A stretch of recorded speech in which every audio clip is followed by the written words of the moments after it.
एक कस्बे में एक विधवा अंधी औरत रहती थी। उसका एक बेटा था जिसके पालन पोषण की सारी जिम्मेदारी उसके कंधों पर थी। वह अपने बेटे को पढ़ा लिखा कर एक बहुत बड़ा आदमी बनाना चाहती थी, इसलिए उसने उसका दाखिला कस्बे के सबसे अच्छे स्कूल में किया। वह दिन रात मेहनत करती थी ताकि बेटे की स्कूल की फीस दे सके। लड़के के स्कूल के बच्चे उसकी माँ के बारे में जानते थे। वह सब उसे अंधी का बेटा कहकर चिढ़ाते थे। लड़का इससे बहुत परेशान था।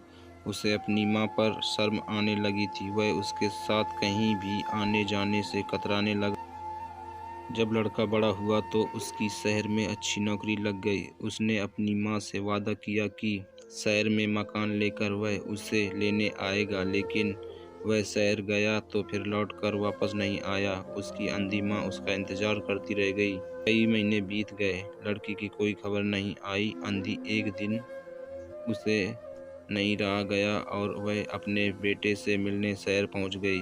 पूछते पूछते वह बेटे के ऑफिस पहुंची। वहां सिक्योरिटी गार्ड ने उसे रोक दिया। अंधी औरत ने गार्ड को अपने बेटे का नाम बताया और बोली कि उससे जाकर कह दो कि गांव से कोई मिलने आया है।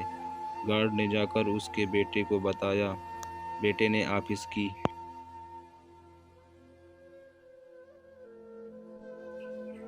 खिड़की से देखा तो उसे अपनी माँ गेट से बाहर खड़ी नजर आई। वह ऑफिस में सबके सामने अपनी माँ की वजह से शर्मिंदा नहीं होना चाहता था। उसने कहला दिया कि वह ऑफिस में नहीं आए।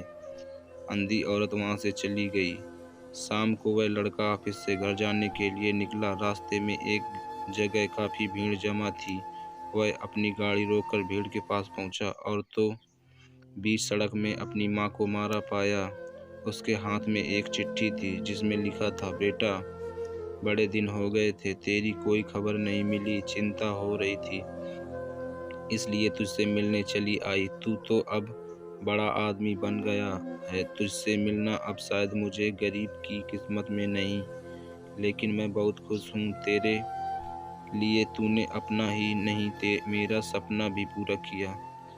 मलाल है कि तेरी तरक्की देख नहीं सकती। काश बचपन में तेरी आंखों में सरिया ना घुसा होता और मुझे तुम्हें अपनी आंखें ना देनी पड़ती, तो तेरी तरक्की अपनी देखकर सुकून से मरती। तेरी अंधी माँ। ये पढ़कर लड़का फूट फूट कर रोने लगा। जिस अंधी माँ पर उसे शर्म आती थी, उसने उसके लिए कितना बड़ा बलिदान किया था।